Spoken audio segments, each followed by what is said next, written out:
Assalamualaikum warahmatullahi wabarakatuh.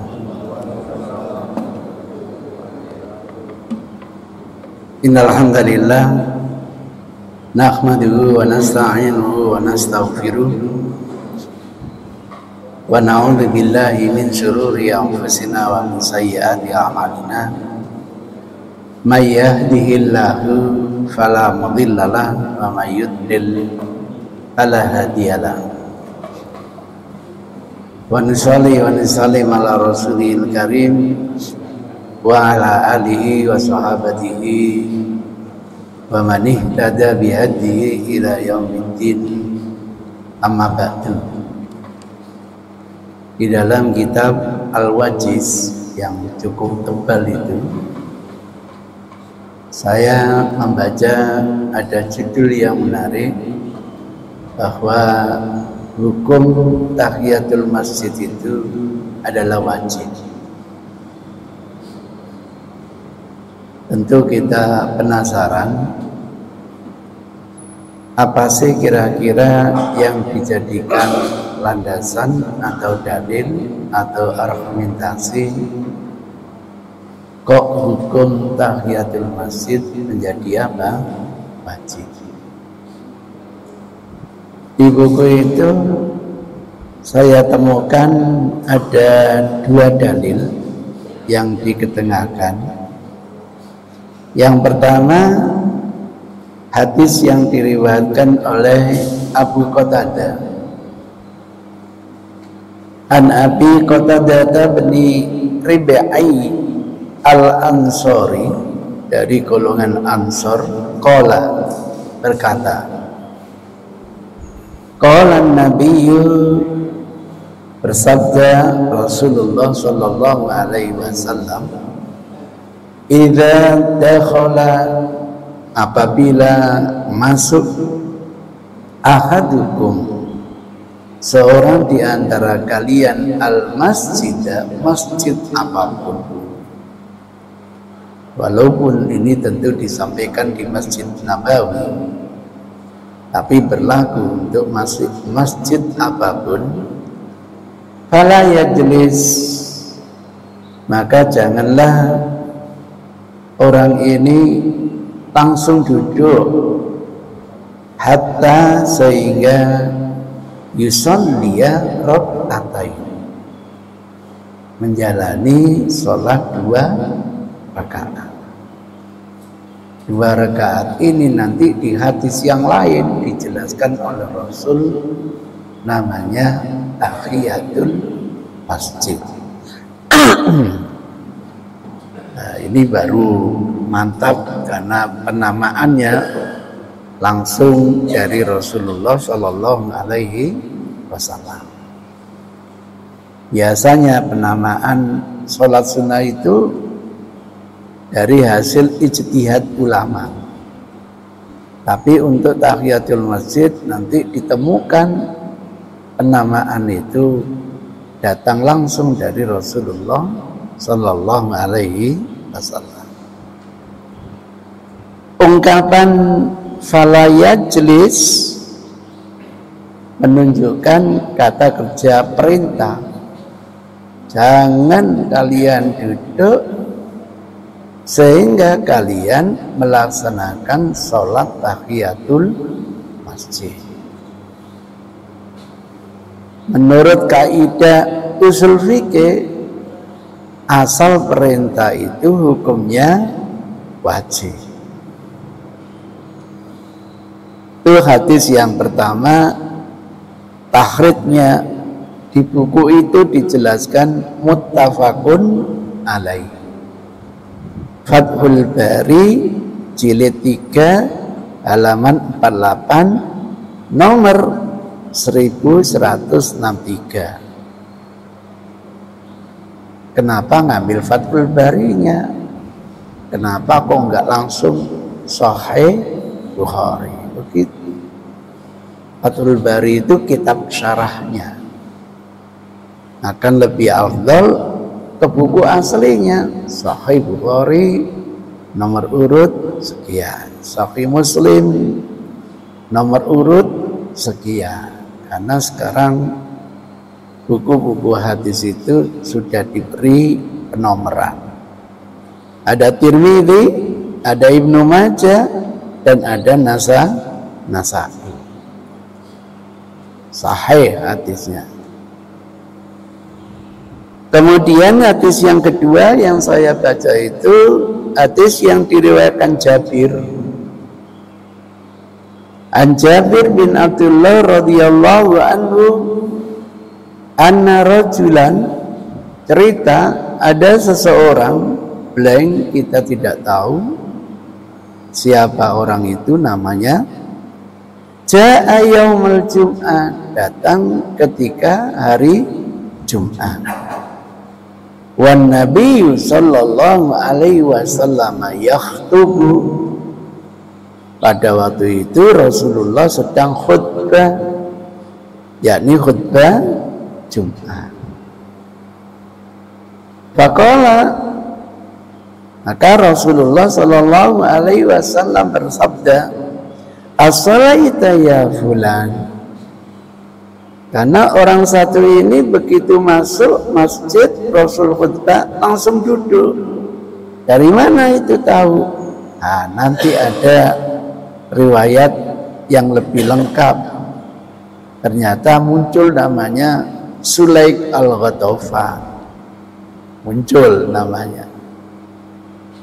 Rasul menegur, wahai Sulaik, as-salaita ya fulan, apakah kamu sudah sholat? Tentu yang dimaksud adalah sholat tahiyatul masjid. Qala la, ia menjawab, tidak, saya belum sholat apapun. Qala kum farka, ini kata kerja perintah, bangkit dan laksanakan sholat. Nah, rukuklah itu di sini artinya sholat. Kita diajak berpikir, mendengarkan khutbah Jumat itu kan hukumnya wajib.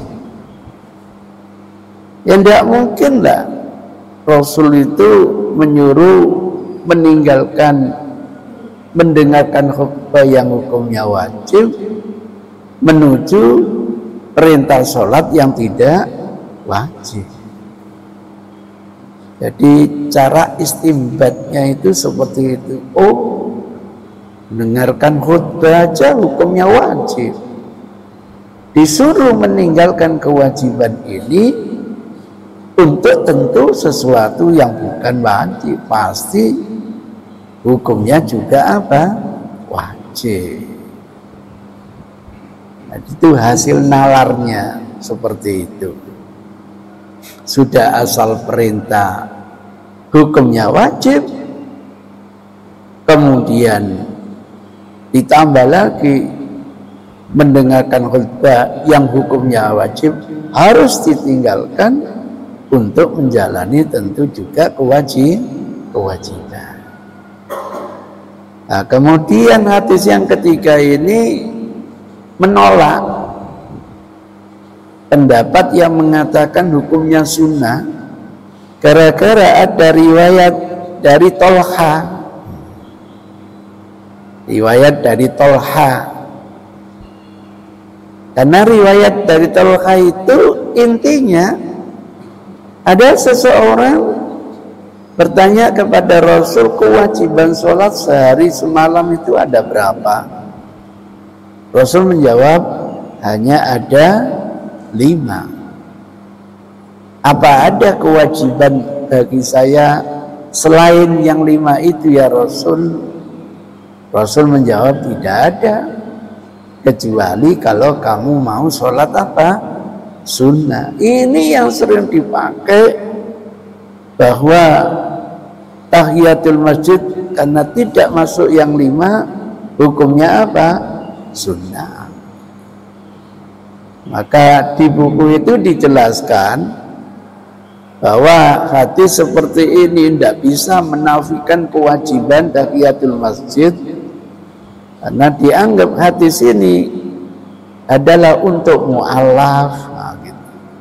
di buku itu. Pantaslah untuk mu'alaf itu sementara kasih kewajiban 5 dulu. Tapi nanti kalau sudah Masya Allah Islamnya kuat, apalagi ketua takmir, itu harus ada kewajiban-kewajiban yang lain. Nah, itu caranya. Kadang-kadang orang itu mendebat, kemudian diberi jawabannya. Kalau Anda mengatakan yang wajib hanya 5, hadisnya sahih, cuma makomnya itu untuk mu'alaf, nah gitu. Itu keterangan di buku itu. Dan tidak berlaku untuk orang-orang yang bukan apa? Mu'alaf. Nah, kebiasaan saya coba untuk kembangkan lagi. Alhamdulillah ternyata dalil-dalil yang bisa ditambahkan itu banyak gitu. Tapi tidak ada di dalam buku itu. Ada riwayatnya Qatadah yang tadi kita sudah paparkan. Kemudian ada riwayat dari Abu Qatadah lagi, tapi dengan redaksi yang beda. Berarti yang diceritakan itu kasus yang berbeda.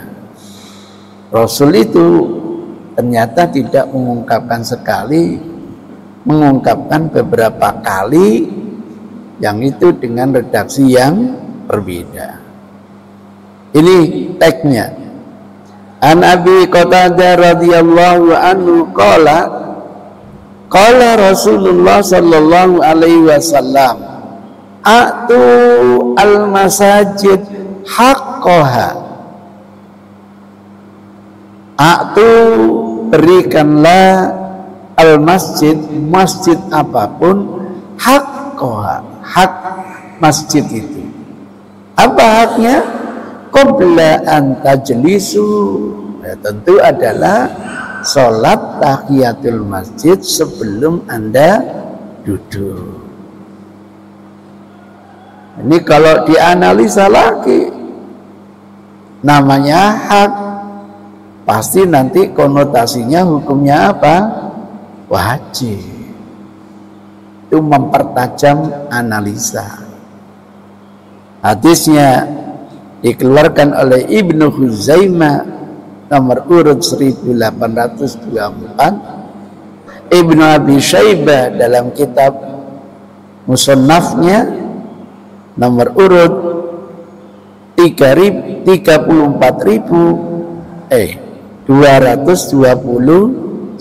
keliru ini, 3422. Kemudian Dailami nomor urut 353. Bentar, saya koreksinya. Nah, saya temukan lagi hadis Abu Qatadah dengan kasus yang berbeda. Wa an Abi Qatadah radhiyallahu anhu qala dakhaltu al-masjidah. Ini kasus pribadinya. Aku memasuki masjid. Wa Rasulullah sallallahu alaihi wasallam jalisun baina dharainain annas. Pada waktu itu Rasul sedang duduk di kawasan para sahabatnya. Itu kebiasaan Rasul. Kalau sudah tidak ada aktivitas, gemar sekali iktikaf di dalam apa? Masjid. Nah, kalau sudah Rasul di masjid, dikerumuni oleh para sahabat. Ya, diskusilah, ya macam-macam. Fajalastu, lalu aku langsung duduk. Kata siapa ini? Abu Qatadah. Faqala Rasulullah sallallahu alaihi wasallam, lalu Rasul menegur, "Ma mana'aka antar ka'arok'ataini qabla an tajlisa. Wahai Abu Qatadah, apa yang menghalangi kamu kok tidak sholat 2 rakaat sebelum duduk? Punya alasan enggak? Pertanyaan dari siapa? Rasulullah. Fakultu, lalu aku menjawab, ya Rasulullah, wahai Rasulullah, ro'aituka, aku menyaksikan panjenengan jalisan, sedang duduk, wannasu julus, dan para sahabat juga sedang duduk. Kan perasaannya nggak etis lah, Rasul aja duduk, kok masa saya tidak duduk? Itu perasaannya siapa itu? Abu Qatadah.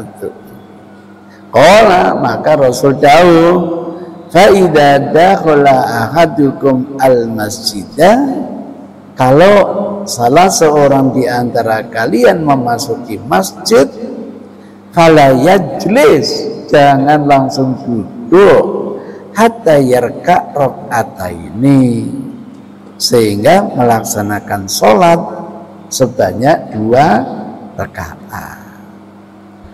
Alhamdulillah, hadisnya Bukhari, Muslim, muttafaqun alaih. Ini cara saya, langsung ke Bukhari nomor urut 1114, Muslim nomor urut 714, Tirmidzi nomor urut 316, Nasai nomor urut 730, tidak pakai juz sekian, halaman sekian.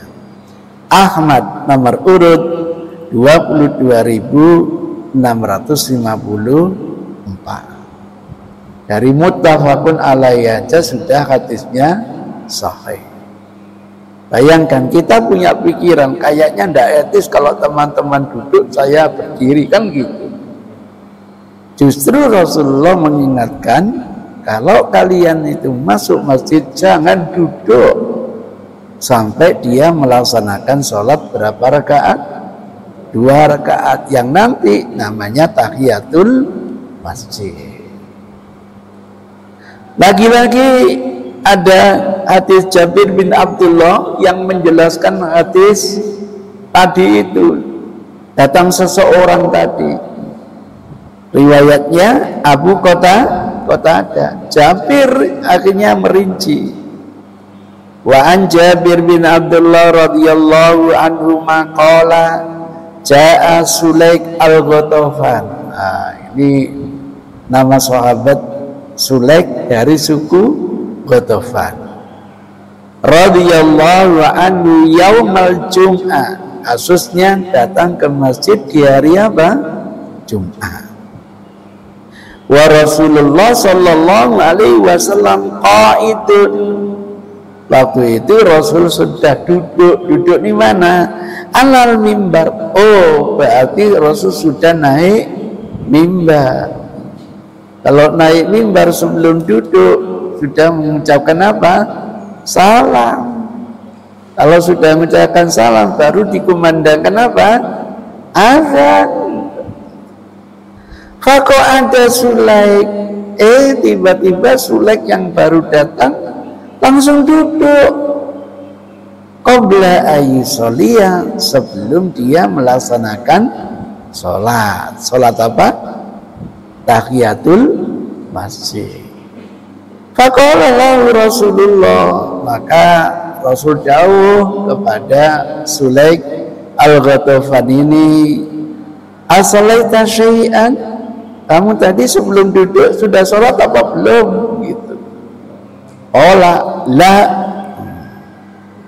belum ya Rasul, saya belum sholat tahiyatul masjid. Ola, kum fasolli rakaataini, bangkit laksanakan sholat sebanyak berapa? 2 rakaat. Maka ini pelajaran bagi semua. Masuk masjid kok duduk, lupa tahiyatul masjid, segera bangun untuk melaksanakan apa? Tahiyatul masjid.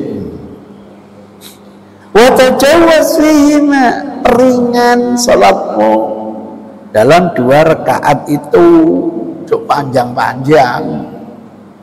Itu pesan Rasulullah. Sengaja saya dalam kurung itu, nanti kalau kita nggak ngambil dari sekian banyak referensi sering nggak muncul, karena kita ambil dari berbagai referensi. Ada tambahan redaksi menurut kaidah ziyadatu thiqah maqbulah, tambahan informasi dari perawi yang terpercaya, kredibel, itu bisa diterima. Itu enaknya, sehingga redaksi Rasul itu bisa kita terima secara sempurna. Ada lagi tambahan, wala ta'udanna limisli hadza, jangan sekali-kali kamu ulangi lagi ya. Jadi kalau mau masjid itu jangan langsung duduk, sholat dulu tahiyatul masjid. Summa akbala Rasulullah sallallahu alaihi wasallam al-nas, kemudian Rasulullah menghadap umat. Nah, itu begitu. Kalau Rasul Daud selalu begitu menghadap umat. Awalnya hanya menghadap Sulaik al-Watawfan karena lagi diskusi dengan Sulaik. Selesai ngomong dengan Sulaik, sekarang menghadap umat. Karena apa? Khitab ini, pembicaraan ini akan disuguhkan kepada seluruh umat, bukan kepada Sulaik. Apa kata Rasul? Idza jaa ahadikum yaumal jum'ah, kalau salah seorang di antara kita masuk masjid di hari Jumat, wal imamu yahtub, walaupun imam sedang apa? Khutbah, hal yusalli rakaataini, supaya melaksanakan sholat sebanyak 2 rakaat. Wal yatajawwaz fihima, supaya memperingan sholat 2 rakaatnya. Summa liyajlis, kemudian baru silakan duduk mendengarkan apa? Khutbah. Ini lebih rinci ini. Kemudian, oh ini Masya Allah, Bukhari ada, Muslim ada, Nasai ada, Ahmad ada, Ibnu Hibban ada, Darqutni ada. Itu biar lengkap informasi dari Rasul. Kalau gitu hadis ini sahih atau dhaif? Sahih, muttafaqun alaihi.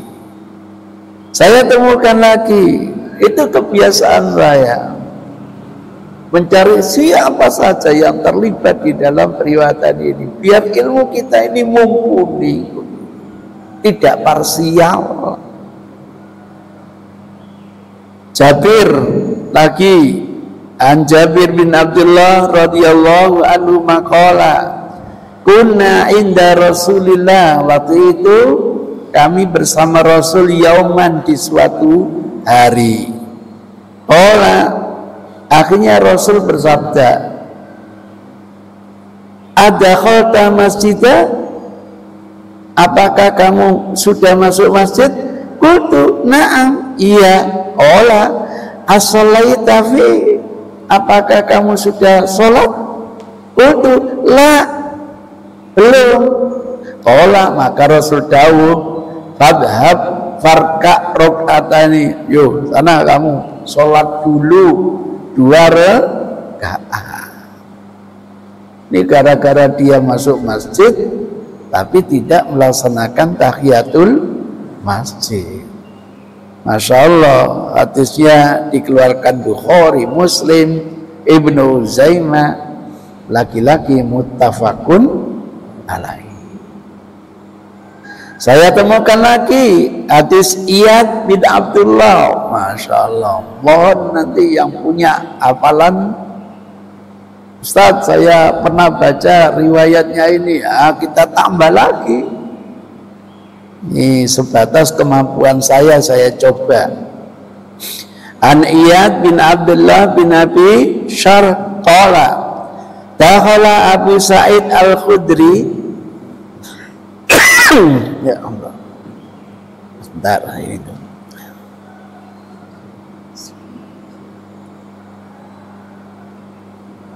Kenapa kok saya jadi ngotot?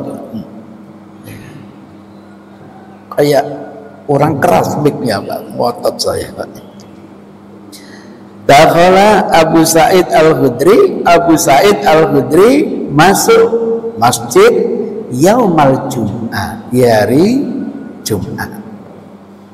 Wa Marwan, Khalifah Marwan, penguasa dinasti Umayyah, yaktubu sedang khutbah.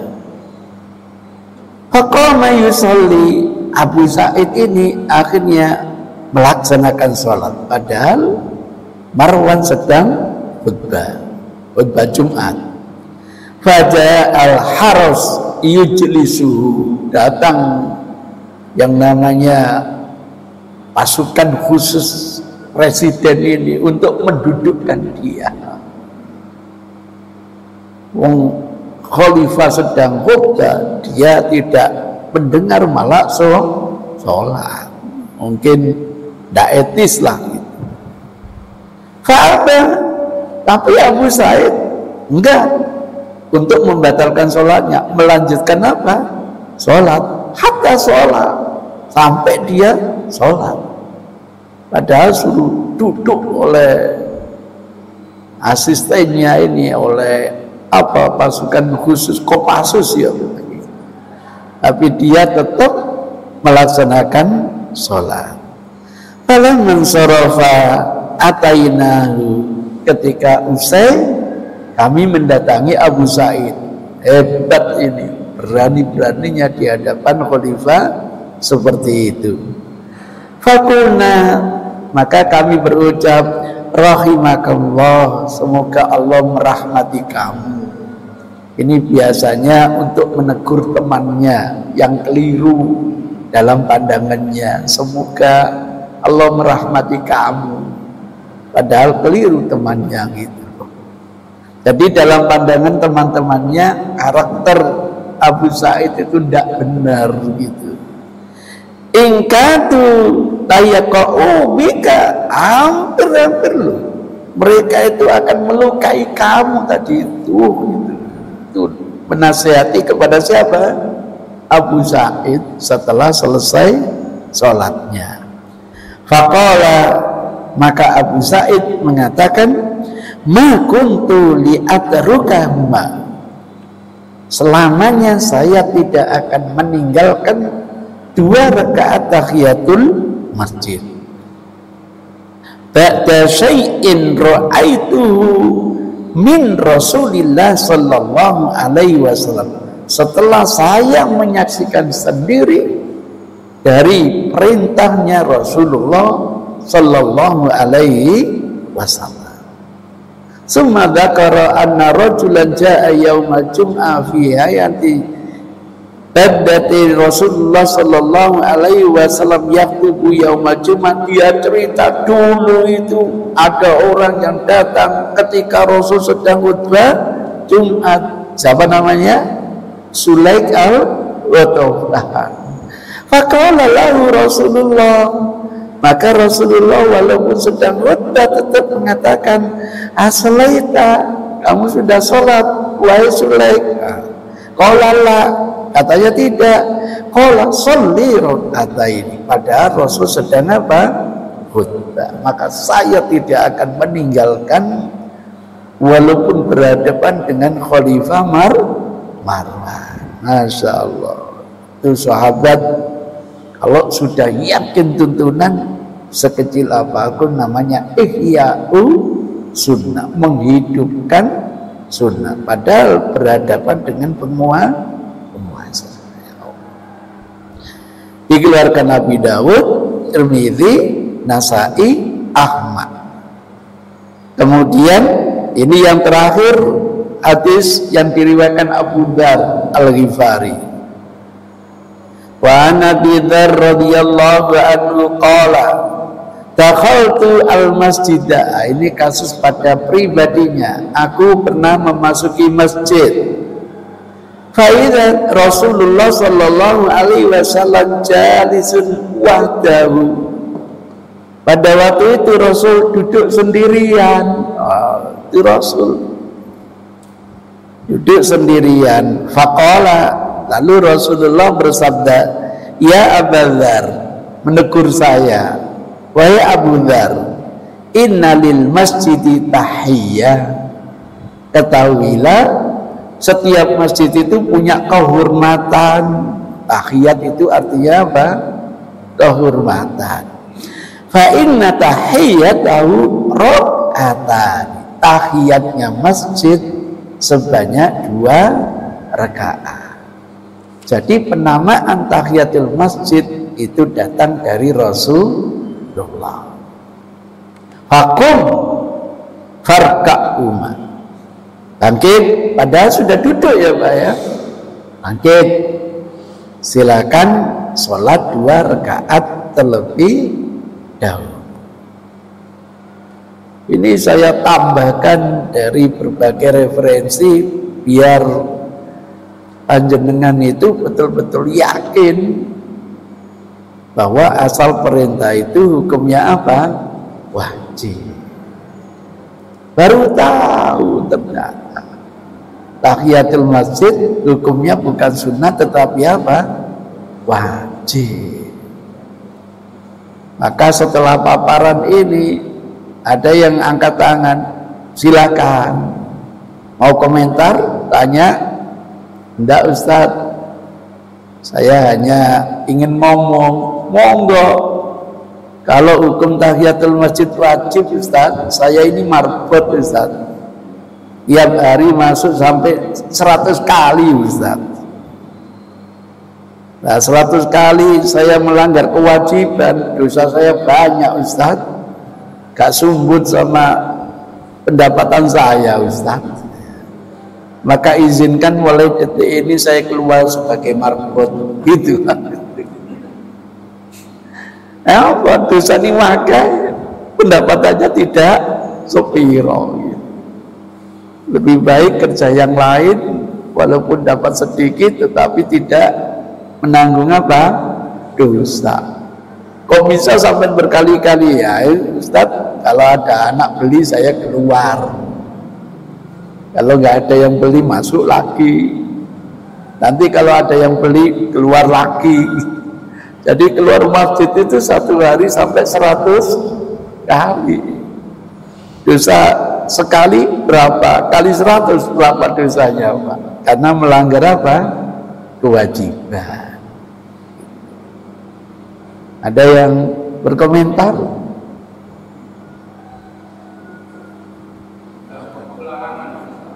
Kalau waktu larangan, ya kita anggap larangan itu hanya untuk sholat sunnah saja lah. Yang wajib tidak berlaku. Walaupun waktu larangan tetap apa? Menjalaninya. Kita bawa larangan itu hanya untuk sholat apa? Sunnah. Maka saya kalau habis asar orang masuk masjid langsung tahiyatul masjid, saya tidak boleh nyalakan Pak. Saya tanya, loh tadi kok sampai tahiyatul masjid setelah sholat asar? Iya. Loh kan ada waktu larangan. Yang dilarang kan sholat sunnah biasa. Kalau tahiyatul masjid kan hukumnya bukan sunnah tapi wajib gitu. Bagi yang hukumi sunnah lain, daripada saya menjalani sunnah berhadapan dengan larangan, mendingan saya tidak menjalani sunnah. Maka bergantung bagaimana ijtihadnya. Itu yang kebiasaan saya kalau ditanya, Ustaz, saya masuk masjid setelah asar, gimana hukumnya? Saya tanya dulu, tahiyatul masjid menurut sampean itu sunnah atau wajib? Sunnah Ustaz. Kalau sunnah lebih baik tinggalkan yang sunnah daripada berhadapan dengan larangan. Begitu. Tahiyatul masjid menurut saya wajib. Nah, kalau gitu jalani.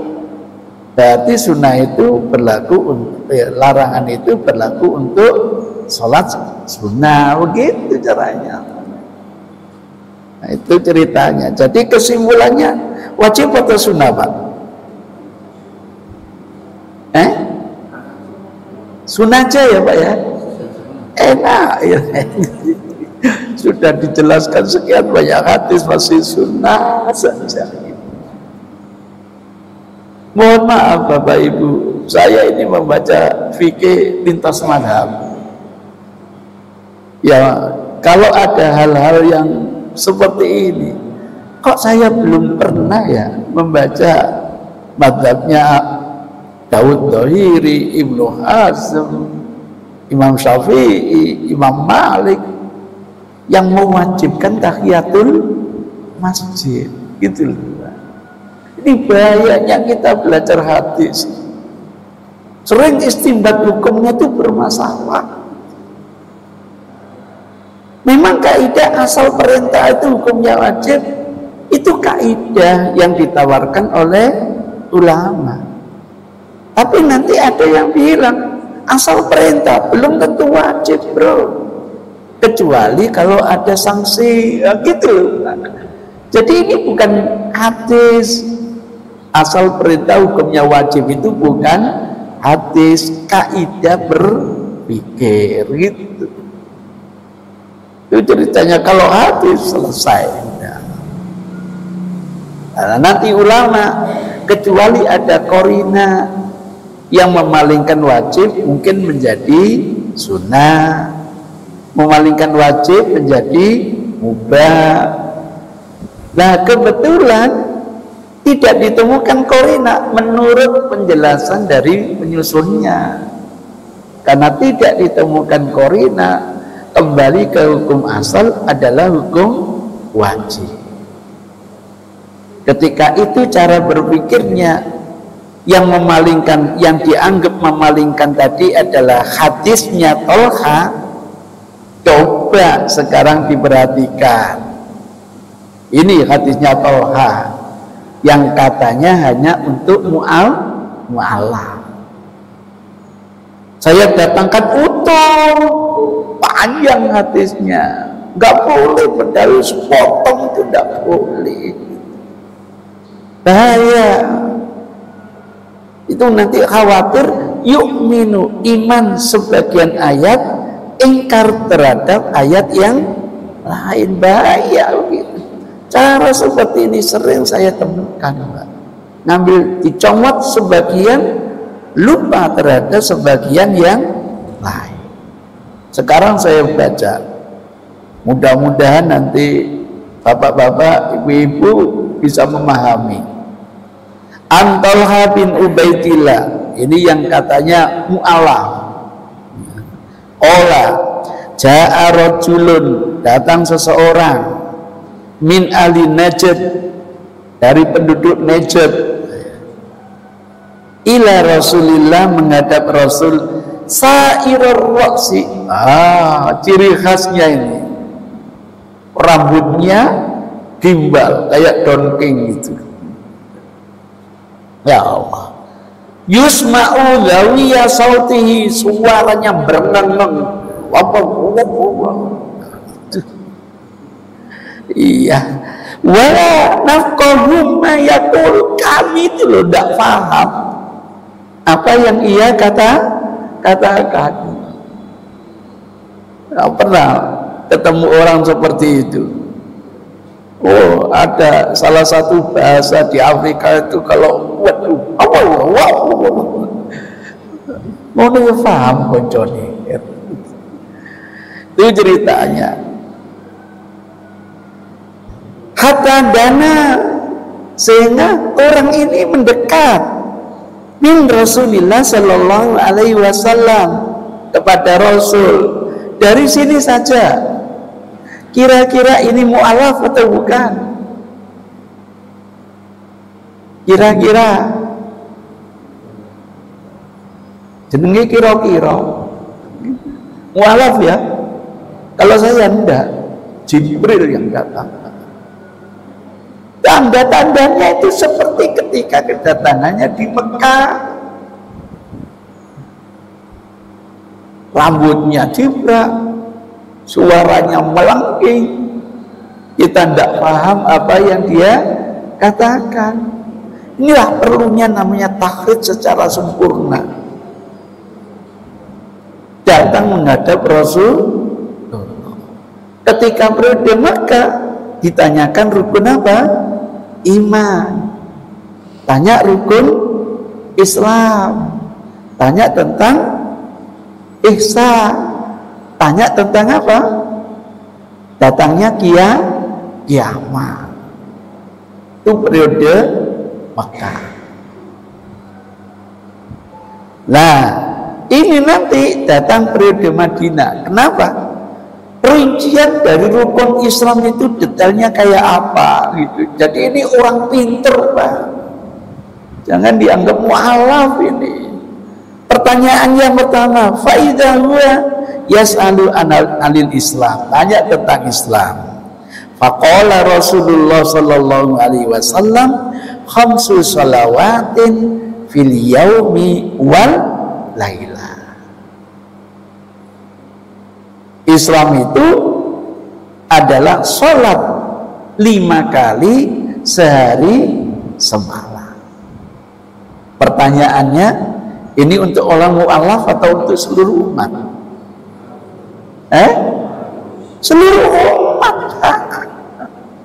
Apalagi pemahaman tekstual, Pak.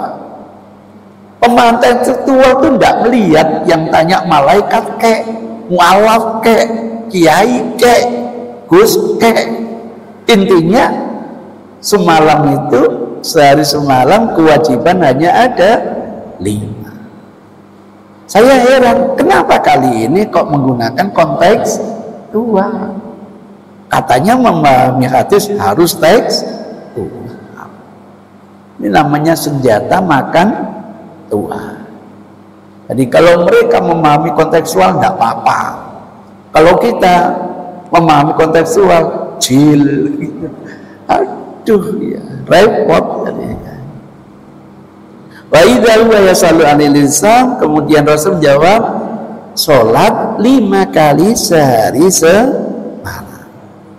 Faqala hal alayya khairuhu, kata malaikat nih, apakah ada kewajiban selainnya, selain 5 itu? Oh la, tidak ada. Illa anta tawwa'a, kecuali kalau kamu sholat apa? Sunnah. Tahiyatul masjid masuk yang 5 apa tidak, Pak? Enggak. Karena tidak masuk yang 5, wajib apa tidak? Enggak gitu. Ini korina. Itu ceritanya. Jadi tidak asal perintah, mesti hukumnya apa? Wajib. Suma qala Rasulullah sallallahu alaihi wasallam, lalu Rasul menambahkan penjelasan, wasiyamu Ramadan. Jangan lupa nanti puasa Ramadan. Di riwayat lain tanya Jibril, kewajiban apa lagi dalam Islam? Dijawab oleh Rasul, ada puasa Ramadan. Tanya, hal alayya ghairuhu, ada enggak kewajiban puasa yang lain selain puasa Ramadan? Qala la illa anta tawwa. Kalau gitu selain puasa Ramadan hukumnya apa? Sunnah gitu. Kalau ini hanya untuk mualaf, nanti ada perintah puasa Senin Kemis. Asal hukum perintah hukumnya wajib. Bagi ketua takmir wajib loh. Yang nggak wajib mualaf nanti. Kan gitu. Masya Allah. Nanti ada lagi puasa B, perintah. Asal perintah hukumnya wajib. Ini tidak bisa menjadi penghalang. Karena apa? Untuk mualaf mati. Puasa apa lagi? Puasa 6 hari di bulan apa? Syawal. Asal perintah hukumnya wajib. Wajib lagi. Yang nggak wajib siapa? Mu'alaf lagi. Apa begitu? Itu yang sering saya ingatkan. Baca hadis silakan, istinbat hukum, tanya kepada ahlinya, nggak sembarangan. Padahal Rasulullah zakat, karena ditanya apa lagi ya Rasul. Rasul menjawab zakat. Aqala hal alayya ghairuha? Ada enggak kewajiban harta selain zakat? La, kata Rasul, tidak ada. Illa anta tuwa'atu. Yang bertanya orang pinter ini Pak. Gitu. Jadi bukan hanya tanya sholat, tanya tentang puasa, tanya tentang apa? Zakat. Ada selain zakat? Tidak ada, kecuali kalau kamu ini yang sunnah. Oh kalau gitu infak wajib apa tidak Pak? Nggak wajib gitu. Itu ceritanya. Padahal ada perintah dalam Quran supaya infak, walaupun dalam kondisi kita kaya maupun dalam kondisi kita miskin. Alladzina yunfikuna amwalahum fis-sarra wad-dharra. Ini perintah Quran. Kira-kira asal perintah hukumnya wajib enggak Pak? Nah, kalau mu'alaf tadi dianggap hanya untuk mu'alaf, selain mu'alaf berarti hukumnya apa? Wajib lagi. Nah, itulah berbahayanya. Wajah hadisnya tidak tanya tentang haji. Kenapa? Belum disyariatkan haji. Orangnya orang pinter Pak. Pertanyaan orang pinter, bukan mu'alaf. Inilah hadis yang bisa memalingkan perintah-perintah tahiyatul masjid dari wajib menjadi apa? Sunnah. Itu ceritanya. Saya tambah lagi, oleh-oleh Isra Mi'raj itu apa Pak? Kewajiban sholat sehari semalam berapa? 5 kali. Untuk mu'alaf ini? Enggak gitu. Untuk seluruh umat Islam yang mu'alaf iya, yang enggak mu'alaf ya hanya 5. Itu kewajiban sholat sehari semalam. Maka selain 5 hukumnya tetap apa? Sunnah. Jangan kaget. Pola pikir Abu Hanifah itu sholat witir hukumnya wajib gitu loh. Ditemukan hadis innallaha amaddakum bisolat. Allah memodotkan buat kalian, menambah dengan sholat, yakni sholat apa? Witir. Nanti ada hadis al-witru haqqun begitu dan sebagainya. Sehingga menurut ijtihad beliau hukumnya bukan sunnah tetapi apa? Wajib. Tapi bagi orang yang ngerti fikih tidak bingung.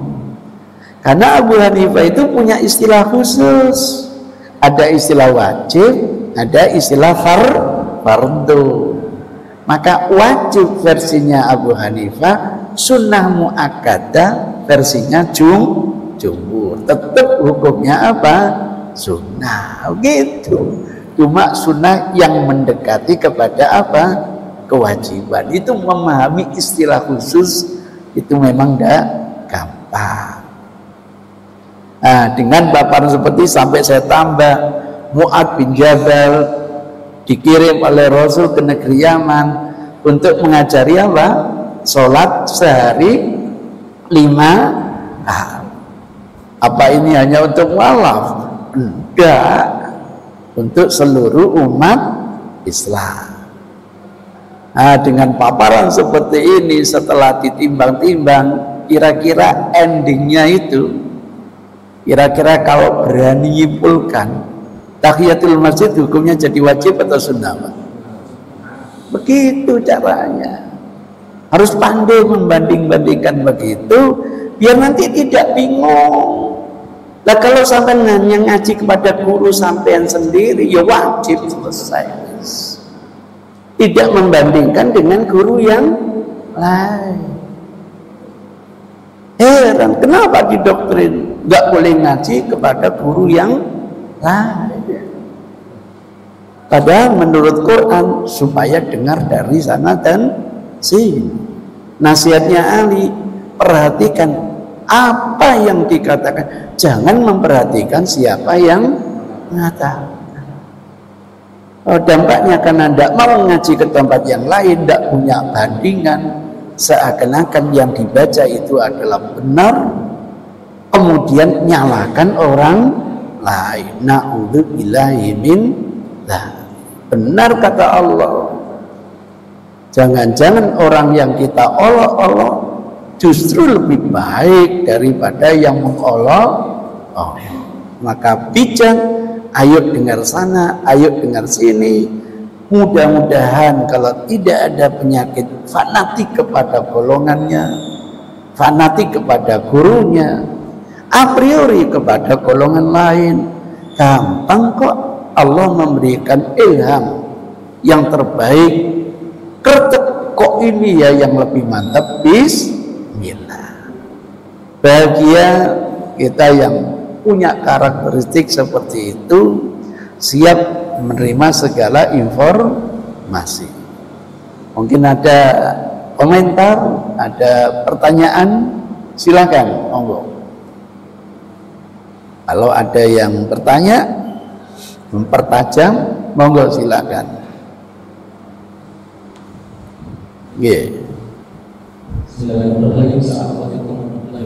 Waalaikumsalam warahmatullahi wabarakatuh.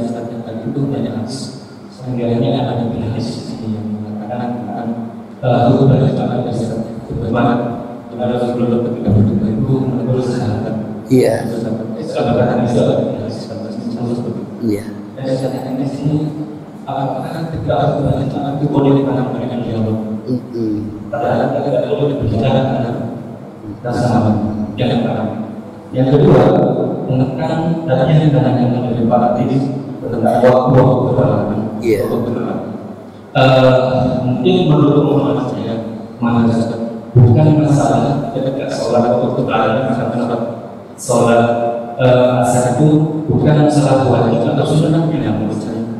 Tapi kita melakukan ini karena itu adalah perintah Nabi yang menekankan Nabi itu dalam wajib. Setiap kita di sholat di masjid akan haruskan akan waktu itu dan sunnah waktu dikatakan karena di situ di hadis itu tidak ada tentang waktu sholatnya juga. Itu pemahaman saya. Yang ketiga,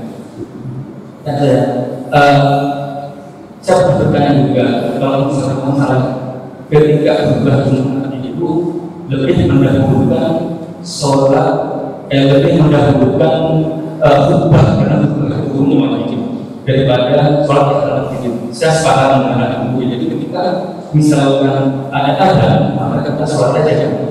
Untuk lebih agar untuk bertekad kita lebih faktor mendengarkan kebenarannya. Yang saya tanya di sini, kalau misalkan itu bukan di hari Jumat dan ketika dimandangkan ada apakah bermakna antara sholat atau mendekatkan dengan terima kasih. Waalaikumsalam. Bagus pertanyaan, sampai lupa saya. Yang pertama kali tadi apa Pak? Oh iya. Alhamdulillah kita temukan ya Rasul sedang khutbah Jumat itu Pak.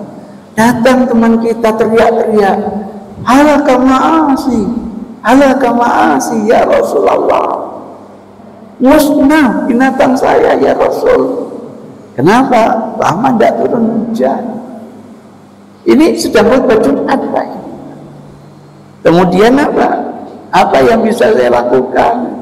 Tolong doakan kami turun hujan. Kan begitu Pak. Jadi dalam kondisi darurat Pak, boleh Pak. Wong imam sholat keliru saja wajib diingatkan. Maka kalau ada khotib misalnya keliru, wajib tidak Pak diingatkan Pak? Wajib. Hadis yang mensinyalir tidak boleh ngomong itu kalau dia tidak konsentrasi mendengarkan apa? Khutbah. Masa khotib sedang khutbah main game? Misalnya Rasul sedang khutbah mainan, ya di masjid Nabi kan banyak yang namanya batu-batuan itu ya, kerikil. Itu berarti dia tidak konsentrasi kepada khutbah. Nah, sehingga ngobrol sendiri sampai membuat orang mengingatkan, itu kan menghindarkan konsentrasi. Jadi begitu. Tapi kalau jamaah ada hajat, khotibnya mungkin keliru, boleh Pak mengingatkan, nggak ada masalah. Nah, jadi terjawab bukan dengan pemikiran tetapi dengan tuntunan. Ya, terus jangan entek kayak dialog berdua aja Pak. Ya sekedarnya saya pribadi ingin menjalani gitu itu belum berani Pak. Itu yang berkali-kali saya ingatkan, ada hadis sahih yang saya belum berani. Akhirnya saya lakukan setelah khutbah selesai. Contohnya misalnya khatib ini mengakhiri innallaha ya'murukum apa Pak? Misalnya begitu. Saya tegur, setahu saya tidak ada kumnya. Nah, gitu. Innallaha ya'muru bil adli wal ihsan. Mestinya waktu khutbah langsung interupsi Pak, nggak berani saya. Oh nanti itu tidak etis lah menurut hemat saya, kan gitu Pak. Itu yang saya katakan, ada hadis sahih saya tidak berani kena pertimbangan tertentu. Misalnya begitu. Kecuali kalau ayatnya innallaha ya'murukum an tu'addul, baru ada kumnya an tu'addul amanat ila ahliha, supaya cermat kapan ada kum, kapan tidak ada kum. Innallaha ya'muru bil adli wal ihsan. Tapi yang lain innallaha ya'murukum an tu'addul amanat. Wah, bagi ahli tafsir tambahan kum dengan tidak ada itu beda. Itu yang dikuasai oleh ulama tafsir. Itu yang pertama. Yang kedua apa tadi Pak? Waktu terlarang. Jadi ada pemikiran ini kan daudul hajat. Orang masuk punya hajat tahiyatul masjid. Kalau itu yang menjadi alasannya Pak, semua perintah itu punya hajat Pak. Itu. Ngapain sholat? Saya punya hajat. Hajatnya apa? Tobat. Sampai tadi sholat apa? Sholat hajat. Punya hajat enggak Pak? Nah, terus fungsi larangan untuk apa? Gitu. Semua sholat punya hajat. Tidak ada sholat yang tidak punya hajat. Nah, terus fungsi larangan untuk apa? Gitu loh.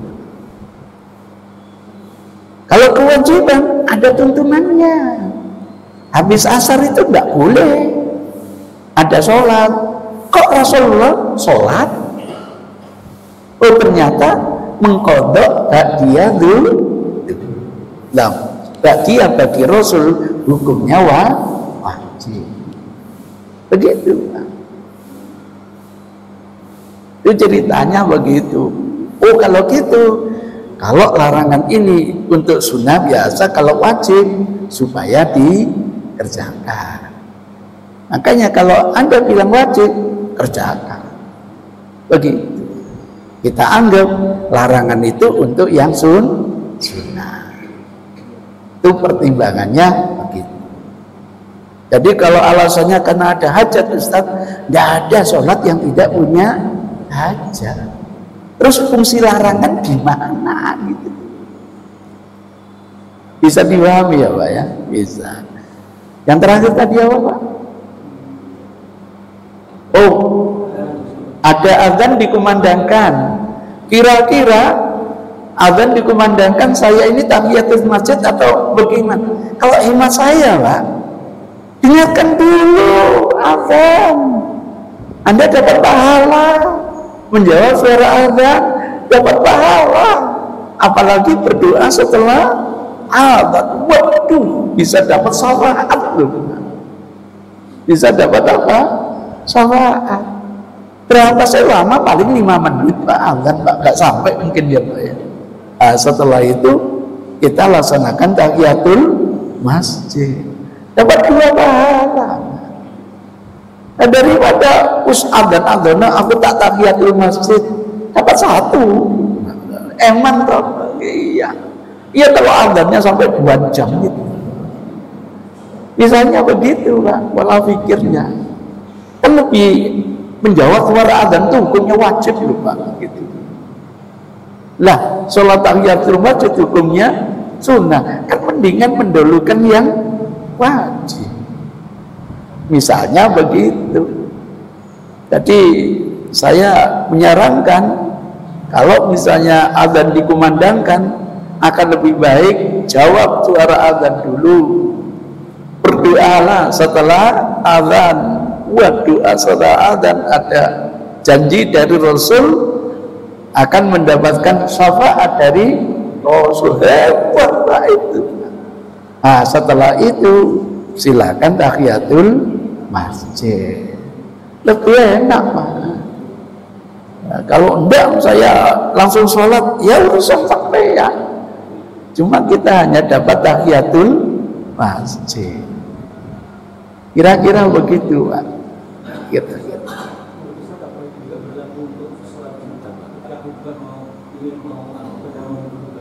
Bagaimana Pak? Kalau saya katakan sama ilmu ya, iya. Itu banyak awal saya tadi. Iya. Kalau misalkan ketika kita mau berdoa itu dan pada waktu itu mengadakan, iya.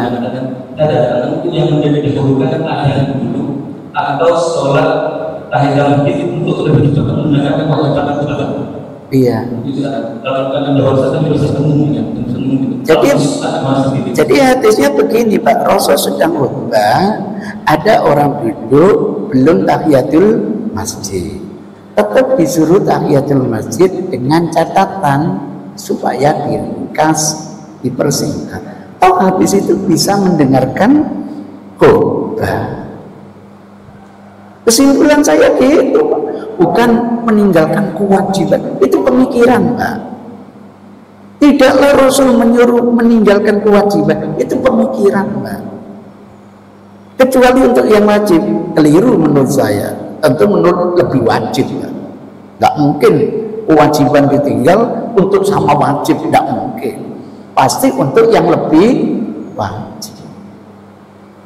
Kalau disimpulkan, walaupun mendengarkan khutbah wajib, toh kita sholat setelah itu kan bisa mendengarkan khutbah Jumat. Jadi yang mengatakan itu wajib itu kesimpulan Pak. Maka kalau disimpulkan, Rasul menyuruh, padahal khutbah Jumat hukumnya wajib, Rasul menyuruh dia tahiyatul masjid, tidak mungkin kecuali wajib. Itu kan kesimpulan Pak. Kenapa tidak disimpulkan walaupun mendengarkan khutbah wajib, kita boleh kok untuk tahiyatul masjid dengan dipersingkat, toh nanti bisa mendengarkan khutbah Jumat. Itu nalar Pak yang bilang. Kesimpulan nalar, bukan Rasul yang bilang. Ketahuilah mendengarkan khutbah hukumnya wajib, maka saudara saya suruh tahiyatul masjid, nggak mungkin untuk nggak wajib. Bukan Rasul itu Pak. Hasil pemikiran. Nanti kalau hasil pemikiran, kalau gitu tahiyatul masjid lebih baik daripada khutbah, kasar berumah khutbah. Lebih bahaya lagi. Itu namanya wilayah fikih. Gak gampang Pak istinbat hukum. Itu ceritanya begitu. Nah, jadi andaikan kita sepakat mendengarkan khutbah itu hukumnya wajib, masih boleh untuk tahiyatul masjid. Itu aja, dengan catatan supaya dipersingkat. Tujuannya apa? Nanti dapat pahala tahiyatul masjid, juga dapat pahala mendengar khutbah. Enak Pak. Tuh gambarannya begitu kira-kira. Ada lagi mungkin? Ibu, ada yang curhat? Cukup? Nah, terima kasih. Saya akhiri. Billahil hidayah wa taufik. Wassalamualaikum warahmatullahi wabarakatuh.